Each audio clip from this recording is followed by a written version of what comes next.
Selamat datang di channel Hidup dengan Internet. Di balik kejayaan Majapahit, mengalir air mata mereka yang ditaklukkan. Sampapalapa, benarkah lambang persatuan?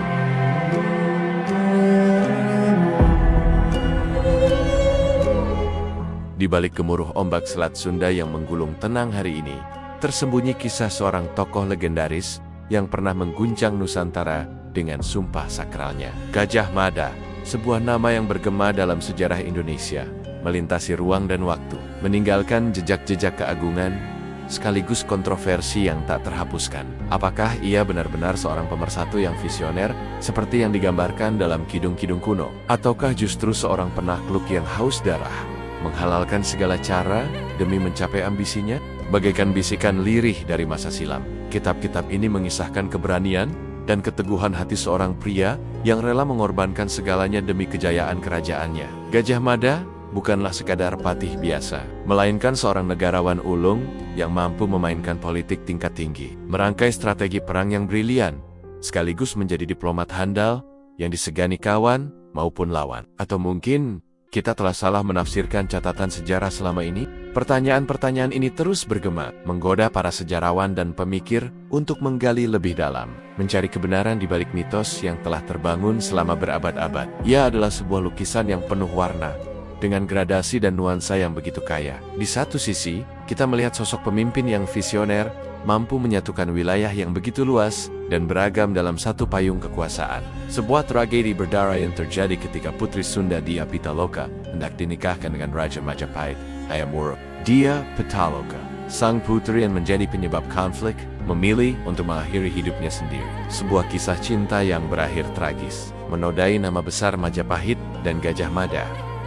Wilayah kekuasaannya membentang luas, menyatukan beragam suku dan budaya dalam satu imperium besar. Masa pemerintahannya menjadi saksi lahirnya karya-karya sastra agung, seperti Negara Kertagama dan Arjuna Wiwaha. Seni arsitektur mencapai puncaknya dengan pembangunan candi-candi megah yang hingga kini masih berdiri kokoh, menantang zaman. Kemampuannya dalam merancang dan melaksanakan ekspedisi-ekspedisi militer menjadi kunci keberhasilan Majapahit dalam memperluas wilayah kekuasaannya. Namun, disinilah letak dilema moral yang hingga kini masih diperdebatkan. Apakah kekerasan dan penaklukan bisa dibenarkan demi mencapai tujuan yang lebih besar? Bukan untuk menghakimi atau memuja, melainkan untuk belajar dan merefleksikan. Ia menjadi pengingat akan harga mahal yang harus dibayar demi sebuah cita-cita besar, sekaligus menjadi peringatan bahwa kekuasaan, sekuat apapun, akan rapuh jika tidak diimbangi dengan kebijaksanaan dan empati.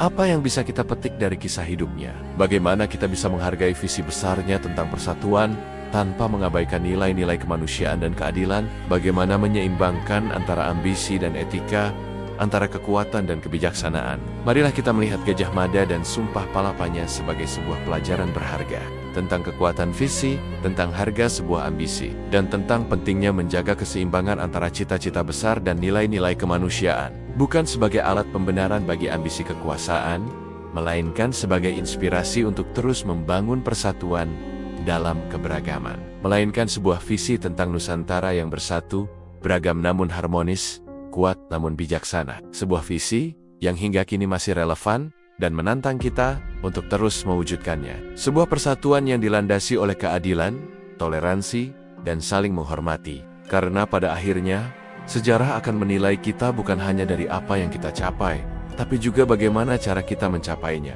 Ia adalah cermin yang memantulkan bayangan kita sendiri, menantang kita untuk belajar, merefleksi, dan terus bergerak maju, menuju Indonesia yang lebih baik, lebih adil, dan lebih bersatu. Sebuah Indonesia yang mungkin telah dibayangkan oleh Gajah Mada dalam mimpi.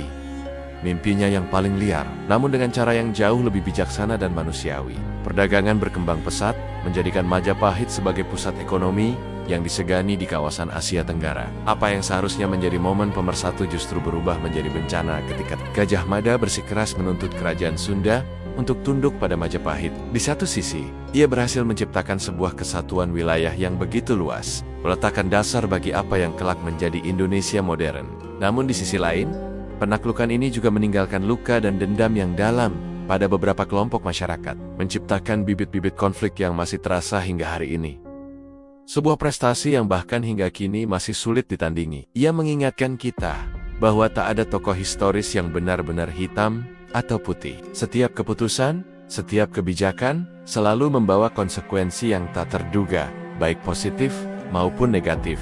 Pengaruhnya bukan hanya terbatas di Jawa Timur yang menjadi pusat kerajaan, melainkan juga meliputi Sumatera, Kalimantan, Sulawesi, bahkan hingga ke Maluku dan Nusa Tenggara. Sebuah jaringan kekuasaan yang begitu luas, membentang di atas ribuan pulau dan lautan yang memisahkan. Ekspedisi-ekspedisi militer yang dilancarkan atas nama Persatuan Nusantara seringkali berakhir dengan pertumpahan darah dan kehancuran. Kerajaan-kerajaan kecil yang menolak tunduk pada Majapahit harus merasakan pahitnya kekalahan dan perbudakan.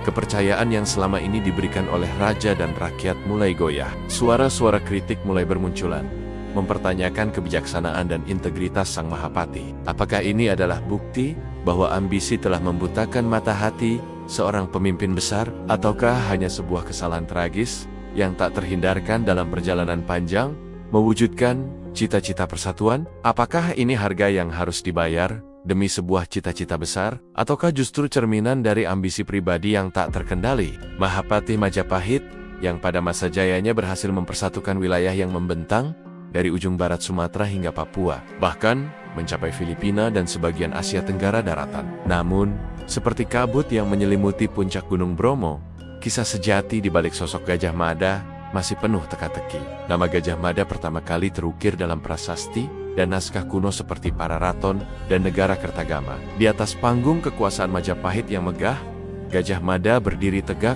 memegang kendali atas jalannya roda pemerintahan dan ekspansi wilayah. Namun di balik gemerlap kejayaan itu, tersimpan sebuah sumpah yang kelak menjadi pedang bermata dua bagi Gajah Mada. Sumpah Palapa, sebuah ikrar yang diucapkan dengan penuh keyakinan di hadapan raja dan para pembesar kerajaan. Saya tidak akan menikmati Palapa sebelum seluruh Nusantara bersatu di bawah Panji Majapahit. Kata-kata yang terdengar begitu heroik, namun juga mengandung benih-benih kehancuran. Apakah sumpah ini benar-benar lahir dari ketulusan hati seorang patriot, ataukah hanya sebuah alat propaganda untuk membenarkan ambisi pribadi? Kisah Gajah Mada bukanlah sekadar catatan hitam putih dalam lembaran sejarah. Namun di sisi lain, terselip kisah-kisah kelam tentang kekejaman dan penindasan. Salah satu episode paling kontroversial dalam karier Gajah Mada adalah peristiwa Bubat. Pertempuran tak terelakkan. Darah mengalir di tanah Bubat.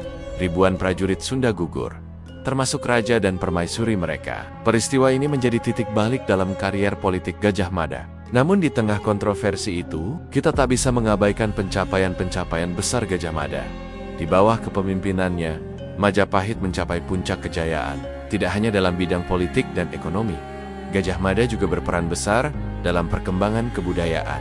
Gajah Mada juga dikenal sebagai seorang ahli strategi militer yang brilian. Pertanyaan ini menjadi semakin relevan ketika kita melihat dampak jangka panjang dari kebijakan ekspansi Majapahit. Kisah Gajah Mada dan Sumpah Palapanya adalah sebuah cermin yang memantulkan kompleksitas sejarah dan politik Indonesia. Mungkin inilah saatnya kita melihat kembali warisan Gajah Mada dengan kacamata yang lebih jernih. Sumpah Palapa Gajah Mada mungkin telah lama berlalu, namun gaungnya masih terasa hingga kini. Di tengah riuhnya perdebatan tentang sosok Gajah Mada, mungkin yang terpenting adalah bagaimana kita bisa mengambil pelajaran dari kisahnya. Maka, mari kita renungkan kembali makna Sumpah Palapa dalam konteks kekinian. Karena pada akhirnya, warisan terbesar Gajah Mada bukanlah wilayah kekuasaan yang luas atau kemenangan-kemenangan militer.